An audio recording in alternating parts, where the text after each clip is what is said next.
What is up, and welcome back to another episode of the Wizards Podcast. I'm your host, Greg Finberg. In today's episode, we're going to be talking about the Monumental Sports versus YouTube TV and Hulu Live TV battle, saga, whatever you want to call it. It ended. It's over, at least for the time being. That has gone over, and I definitely have some thoughts on it. Going to break it down in greater detail because I'm sure for all the people that listen in the DMV area, you kind of want to know if you can watch your favorite team or not. It goes for Capitals fans too. So going to break all that down and more. And who better than the guy that has been covering this, that wrote about it from the start, to join me today. So I'm joined by my friend Troy Haliburton, who's going to help me break all these things down. So thanks for joining me, Troy. Greg, man, I greatly appreciate that, man. Like, shout out to you and the platform that you're building. Shout out to independent media who are still out here thriving, giving the people, the coverage that they actually need, for the team. And so, I've always been a fan of your work. So I'm honored to come on here and break it down with you, my brother. I appreciate that, Troy. It goes both ways. I guess some background again. I don't know if everyone listening knows or understands kind of what's going on. So I'm going to try to explain it. And obviously, Troy, feel free to interject if you have anything to add. But essentially, I'll take you back a couple years. Obviously, Wizards games, Caps games used to be streamed on NBC Sports Washington. Ted Leonsis decided that he wanted to kind of buy that out, create his own RSN, his own streaming network, his own Monumental Sports Network, as he called it. It's the Monumental umbrella, and they have the Capitals, they have the Wizards, they have the Mystics. They broadcast the games, and the broadcasts weren't necessarily different. Like, they kept their on-air talent. Obviously, Chase Hughes stayed. Chris Miller took over the play-by-play. You have Drew Gooden, Megan McPeak. A lot of the people, I'm sure, were the same, but it was just kind of now under the umbrella of Leonsis. So it's an independent RSN feed, signs deals with streaming services like YouTube TV, Hulu Live TV, to sort of take on that package.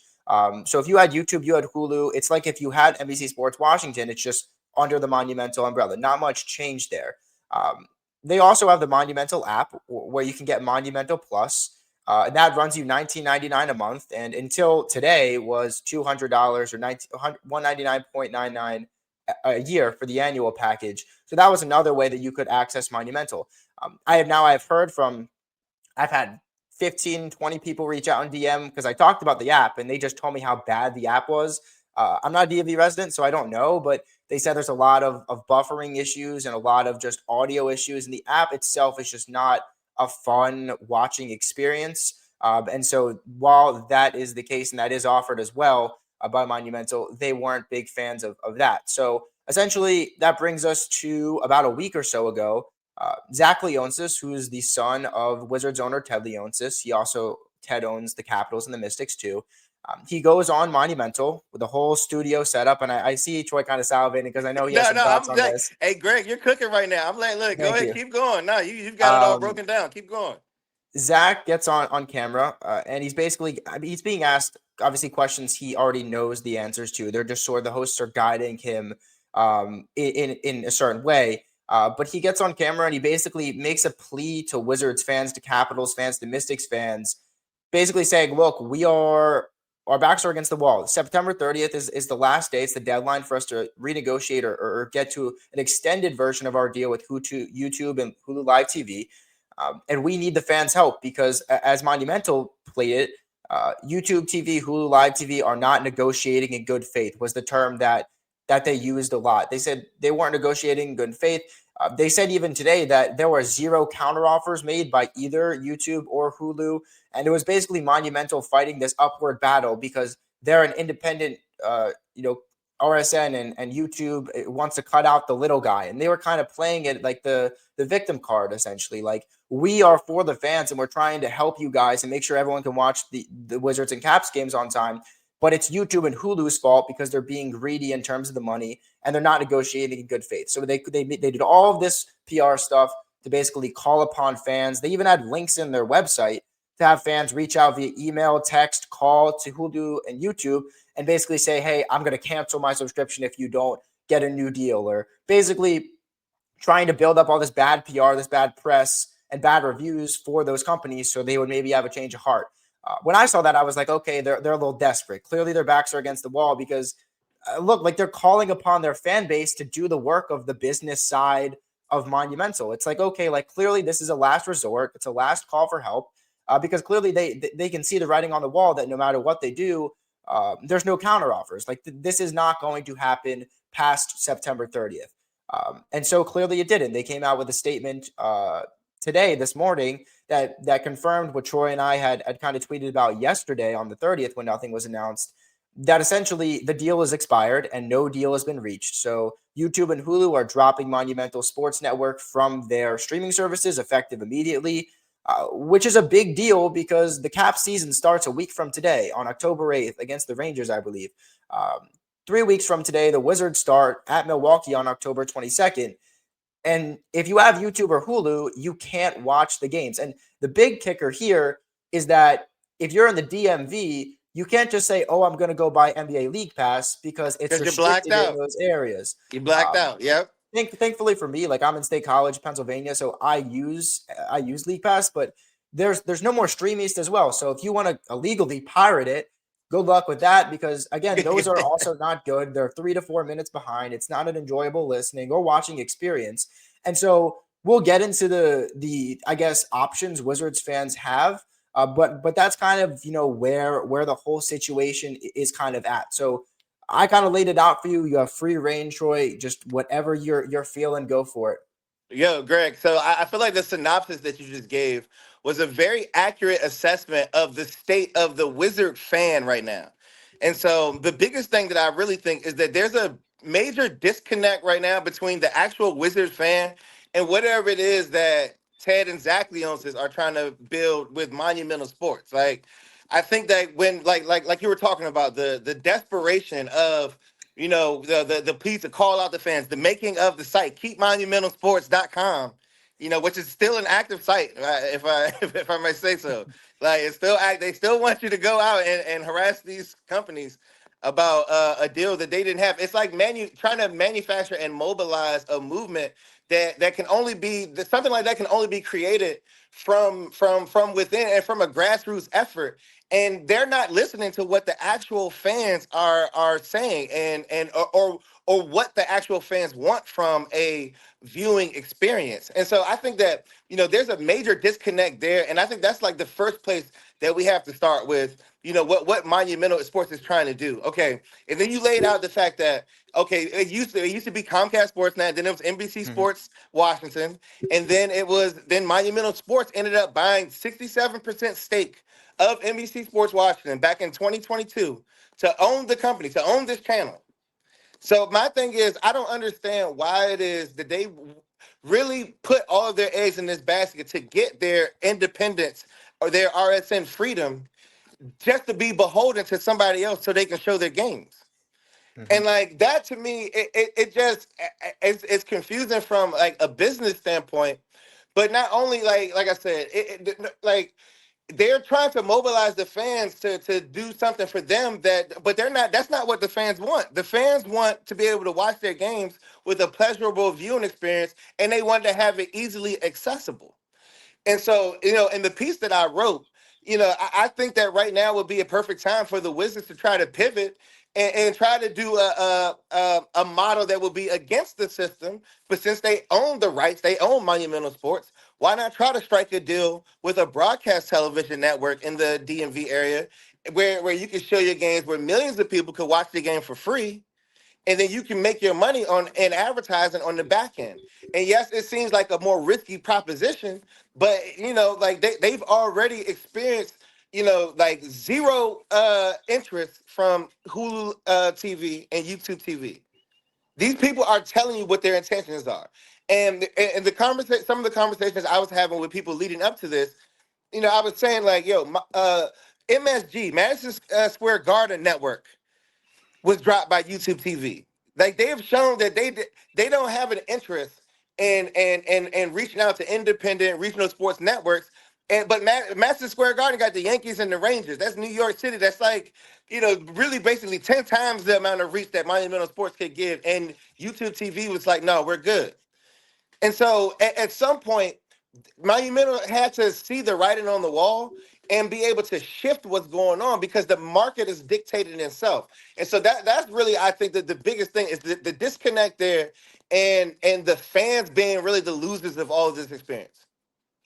Yeah, I mean, you outlined it very well. We've talked about this, even in years past, the disconnect between Monumental, because you'll go on the post game show and it's their 16, 17 straight loss, and you're just talking about the positives, and it's like, well, I mean, guys, they're owned by the owner of the team. It's that disconnect that we've been talking about for a while, and you mentioned every time. It's like, is this really what the fans want? And it's not. Like the fans can see through all of the PR that they did. Now, Monumental did a great job. Like I think there are a lot of fans that were actually like Monumental got Upset. hosed in this whole thing. Yeah, Exactly, they were upset. they were upset because they didn't know where they were going to be able to watch their team, and that's what it all comes down to. Like I talked to a friend, Mhm. I saw one of my friends doing the tweets. I was like, "Oh, you a bot now?" And he's like, "No, I want to watch my Wizards. That's it." Yeah, But and yeah, like. but the thing is, like, I mean, like it's just so frustrating because, like you said, there isn't even a really realistic alternative. So now that YouTube TV and Hulu have said no, we don't want your services anymore. Okay, like even if Monumental Sports Network was able to bring in all of these users, their site would probably crash. Mhm. Like I'm glad you mentioned the alternatives, because I tried to lay it out kind of like what is in front of Wizards fans, because like your friend you mentioned with your friend, he just worried like, I just want to watch my team. Like it shouldn't again be this much of a hassle, this or like close to a season starting, for a fan base to just go on and watch their team play. Like if you're a Wizards that's fan in the basic DMV. level, like consumer, like, yo, I'm a fan of this team. How can I watch them? That's like basic level, like economics right there. Exactly. I mean, like, and I'm gonna say like this is for DMV residents mainly, because if you're outside the DMV, you can just buy League Pass. It's just like that alternative not being there for DMV residents is so tough, makes it so tough for them, because now like they can't watch on YouTube or Hulu, and if you have those streaming services, I think YouTube's $82 a month. Again, you're not gonna pay another $20 a month just to On top of watch the that, Wizards play. That's pretty ridiculous. Again, that just, and again, if you have one of those subscription services, maybe some people are going to cancel them because they can't watch the team, but most people have YouTube or Hulu to watch to TV. watch They a don't. million other things. Mhm. So they don't have it for that. And again, like it's still shown on like Xfinity cable, Cox cable for those in that area, but people are obviously shifting away from basic cable as well because of the prices of that versus these streaming services. So it'll still be available on that, but that's kind of to the minority that hasn't maybe graduated to streaming services. And then you got the problem I already outlined with, you can't just go on League Pass, because if you're in the DMV, You're you can blacked get out. League Pass, but you're Yep. blacked out for all Wizards games. So that means nothing. So you're at that last resort where you can purchase the Monumental app and get Monumental Plus, which, like I mentioned before, I heard is not a fun or enjoyable viewing experience. And I'll say this, I don't have it, so I can't confirm, but 25, 20 to 25 people have all said the app is awful. I have yet to see someone tell me the app is good. And if they did, I'd probably assume it's another Twitter bot, like you mentioned, that's trying to push that. So you can get the app, right? That's kind of your last resort. But Monumental runs you 199.99, so basically $200 for the annual price, and then $20 a month. And what Monumental did was they came out today and said, look, we're being the nice guy throughout this whole thing.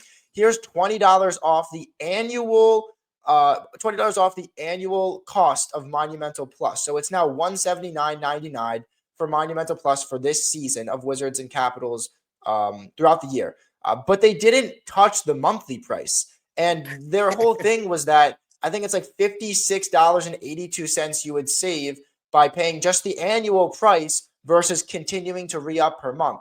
But again, it's like fans can call that bluff. You just want the money now. You want the 180, and you don't care if they're going to pay the $20 for what, 10 months, then you're kind of at the same price. If by the end of the season they cancel it, you're at the same spot with the 180. So they're just kind of like, if they really did care about the fans, I guess they would take it off the monthly price. They would also take like $5 a month off of Monumental Plus. But it's pretty clear to see. I don't know if you're seeing it as well, but what they're trying to kind of do with the, oh, we're being nice, when it's not necessarily helping anybody.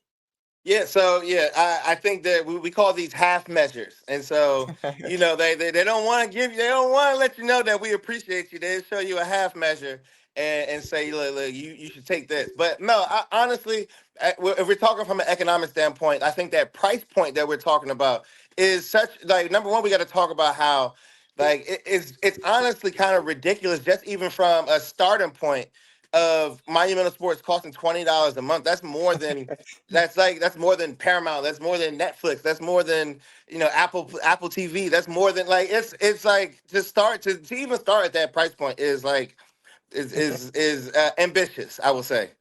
And so we're really the biggest things that I want to talk about with Monumental is the fact that they don't really have the relationships with the community to understand about the fan experience. And then also, I think they keep investing in the wrong aspects. So, like, they should be invested in more original content for Monumental Sports. So if you're gonna go out and make an investment to buy Monumental from NBC Sports, like, why not put, like, actual television and programming on these channels for the fans to be able to watch something that will be additional to the experience? You can't just be selling just the games. And like to me, I think that when you watch Monumental Sports, if you have the channel, there's so many times where if there are not games on the show, the channel's blacked out. They show it's an infomercial channel.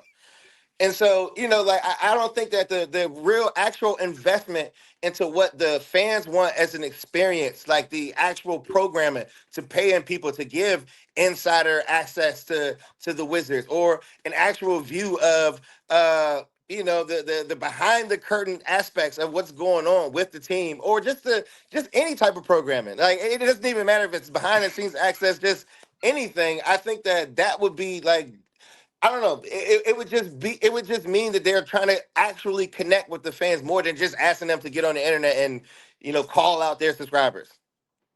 Yeah, I mean, and you mentioned this earlier about how other teams have other options available to watch games. Like, I know the Suns have like Suns Plus, which again Yeah, is pretty similar to Monumental Sports in terms of kind of, they have their own app, and it's just, this is what we're giving you. You're gonna watch the Suns, and I think I would assume the Mercury are also included in that package too. But you're gonna just, this is the hub to watch the Suns games. And if I'm looking at these numbers right here, it's $14.99 a month and $109, basically 110 a year, to watch those two teams, which yep. again is significantly lower than Monumental. And again, the Capitals are also a part of it. So yes, the price should be a little higher, but again, like, people aren't, what I've seen, people aren't mad that they have to pay, if they have to pay for the Monumental Plus app. It's the fact that the app is not good, and this has been an issue for years now, that the app still isn't good, and the price point is just tone deaf. It's out of touch with what realistically you should be charging, because I kind of try to look at some numbers here to compare.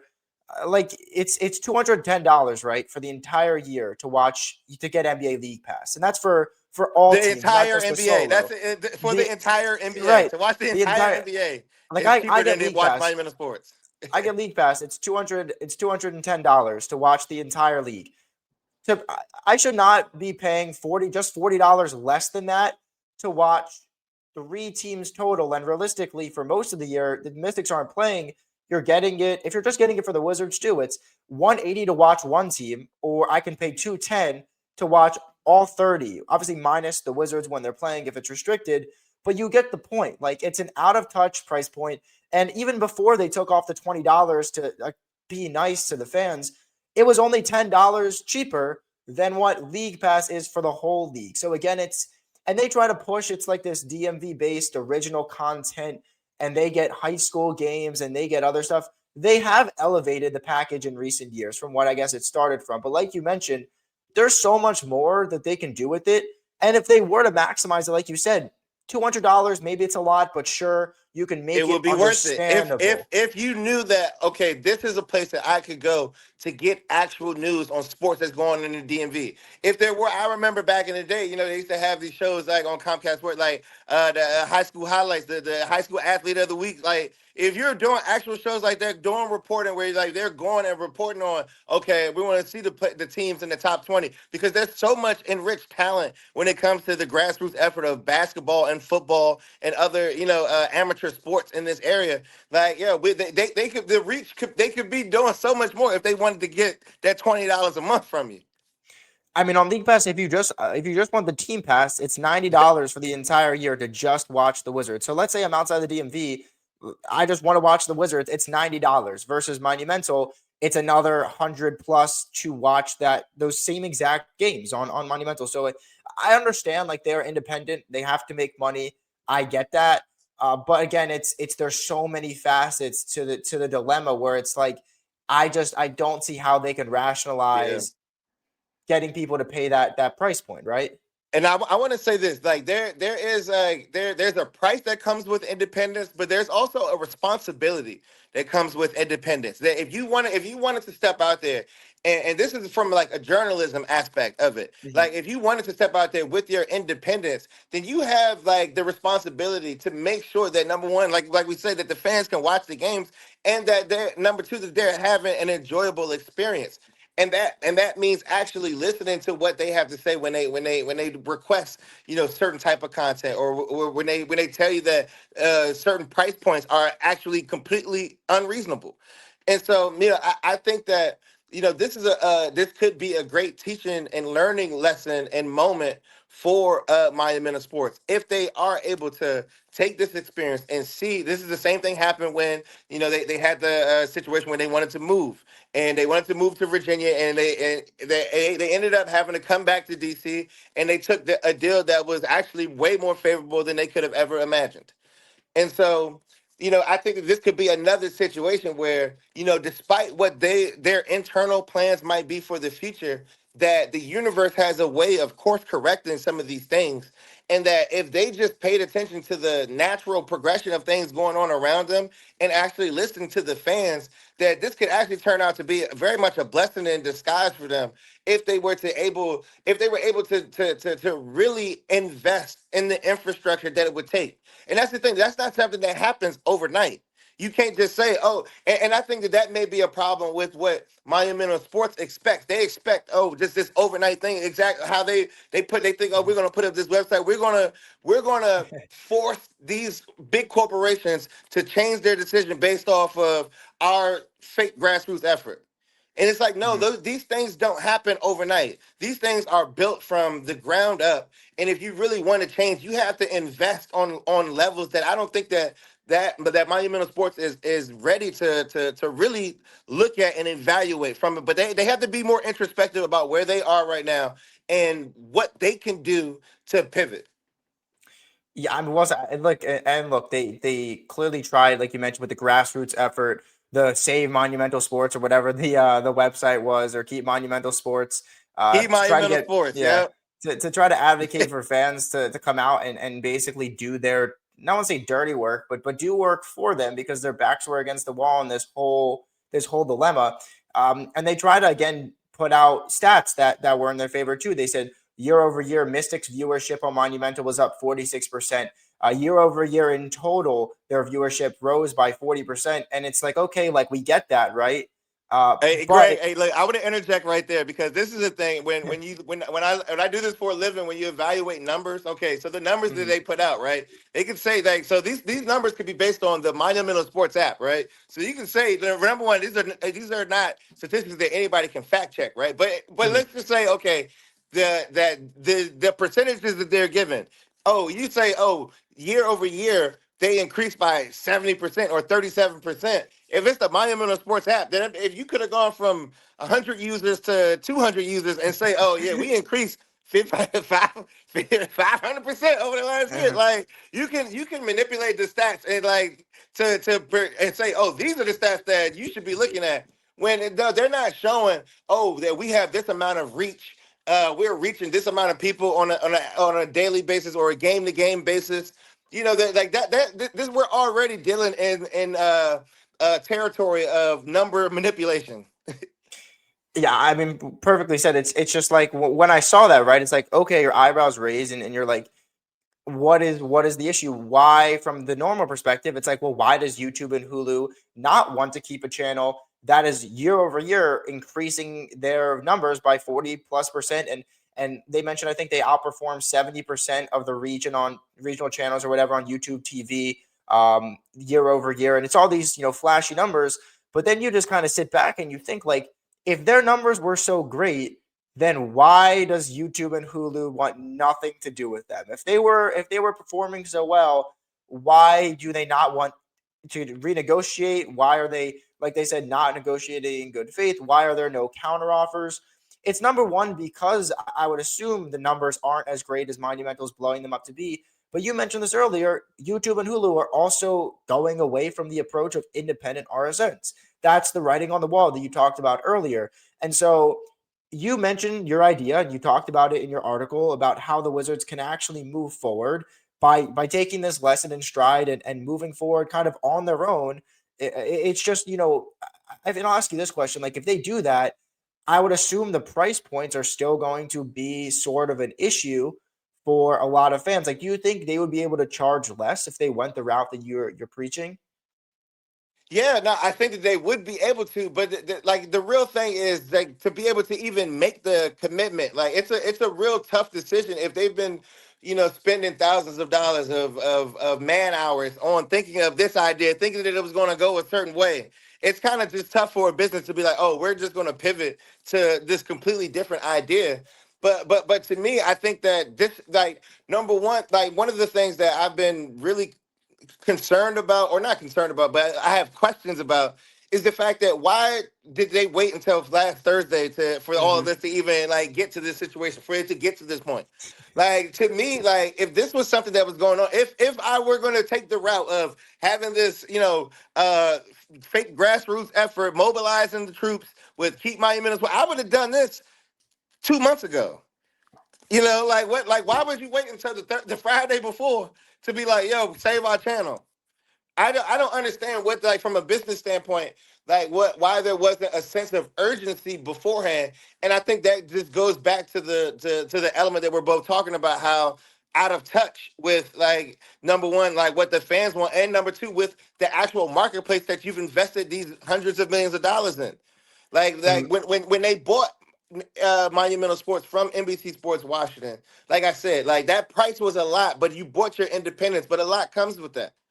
And so at this point, you can't pay for your independence and then also put yourself in a position where you really are stuck with their backs against the wall right now.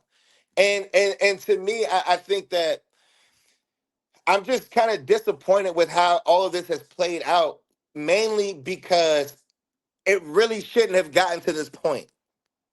Yeah, I mean, I'm glad I'm glad you mentioned that. I'm sorry to cut you off, but like, I'm also curious, like, how do I phrase this? Like, how much of the blame does Monumental deserve? Because I was also surprised, like, why are you waiting this long? It seems like maybe they wanted to minimize the kind of backlash that they maybe expected from fans that kind of saw through some of the stuff that they were trying to, mask or put out there. So it's definitely, that kind of raised my eyebrows when I saw, like, you guys got to go. Like, you have a week or so to get all of these people to change their minds. And I think YouTube and Hulu could have gone a million different people, and they would have been like, "We're not, We're we're not not here, doing this. an We're not actual coming to the million. table, guys. Like, you can show up to the table. We're Yeah, not going to be Kai there. It doesn't Cenat could have matter." got on stream and shouted it out. They still wouldn't have changed their mind. Yeah. Like, So, like, my question is, like, how much of the blame does Monumental deserve versus like a YouTube or Hulu that are sort of just standing their ground here? okay, so so that's a loaded question in the sense of blame is an interesting thing. Blame goes Mhm. around to everybody. It's a blame pie. Like you do break it down in percentages, and blame is a strong word because maybe they don't have any blame because like this was something that was inevitable that was going to happen. But there is blame in the sense of they didn't have to wait until the last minute, or they could have pivoted before this was going to happen.